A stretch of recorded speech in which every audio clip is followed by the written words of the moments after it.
This is Saints 4 Takeaways, sponsored by American Men Roofing.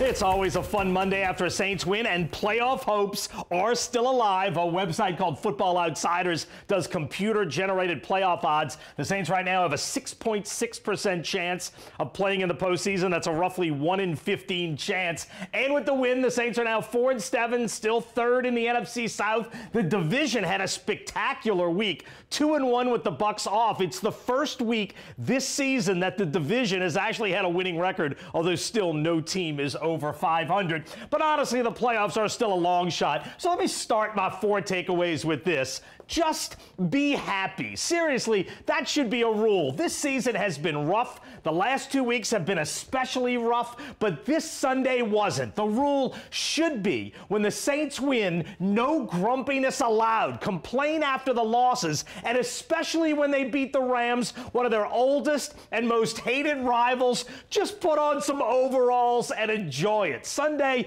was a good day. At number 3, what actually worked was the 2-quarterback system that the Saints employed for this game. Andy Dalton only quarterbacked the Saints on 40 offensive snaps. Taysom Hill took the other 16. His most quarterback snaps of the season. That is 29% of the offensive snaps, and he didn't gain a ton of yards, just 66. That's 4.1 yards a play. On Dalton's 40 plays, the Saints gained 257, which is 6.4 yards a play. But perpetually changing quarterbacks had the Rams off balance all game, and it led to the best single-game quarterback rating of Andy Dalton's career. At number 2, 2 guys that I just want to single out, Caden Ellis and Juwan Johnson. Ellis was all over the field Sunday, and in the 2.5 games since Pete Werner got hurt, Ellis has been a wrecking machine with 23 tackles and 3.5 sacks. He is seriously opening some eyeballs right now,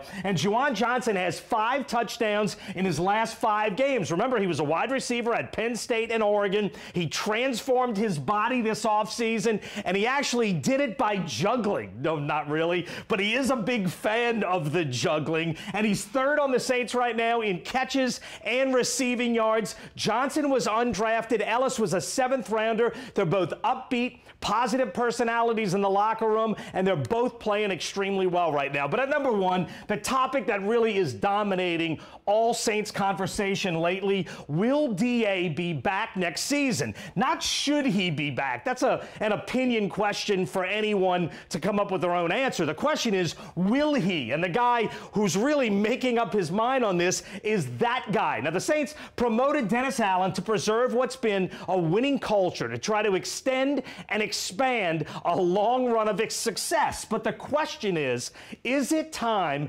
now to blow it all up and start over with a new coach, or do you take the injuries and the learning curve into account and keep Dennis Allen around next season?